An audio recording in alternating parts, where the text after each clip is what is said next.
بسم اللہ الرحمن الرحیم۔ السلام علیکم۔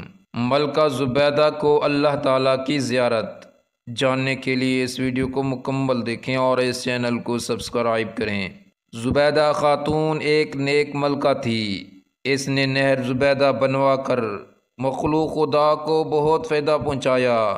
اپنی وفات کے بعد وہ کسی کو خواب میں نظر آئی۔ اس نے پوچھا کہ زبیدہ خاتون، آپ کے ساتھ کیا معاملہ پیش آیا؟ زبیدہ خاتون نے جواب دیا کہ اللہ رب العزت نے بخشش فرما دی۔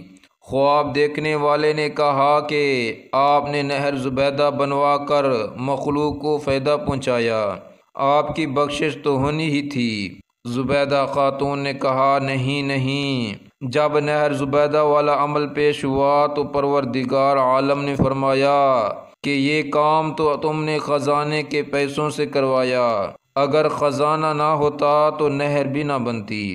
مجھے یہ بتاؤ کہ تم نے میرے لیے کیا عمل کیا؟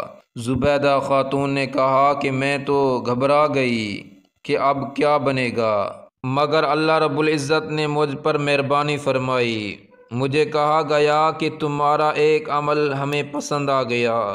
ایک مرتبہ تم بھوک کی حالت میں دسترخوان پر بیٹھی کھانا کھا رہی تھی کہ اتنے میں اللہ اکبر کے الفاظ سے اذان کی آواز سنائی دی۔ تمہارے ہاتھ میں لقمہ تھا اور سر سے دوپٹہ سرکا ہوا تھا۔ تم نے لقمے کو واپس رکھا، پہلے دوپٹے کو ٹھیک کیا، پھر لقمہ کھایا۔ تم نے لقمے کھانے میں تاخیر میرے نام کے ادب کی وجہ سے کی، چلو ہم نے تمہاری مغفرت فرما دی۔ سبحان اللہ۔ مزید ایسی ویڈیو حاصل کرنے کے لیے ہمارے چینل کو سبسکرائب کریں۔ جزاکم اللہ خیرا۔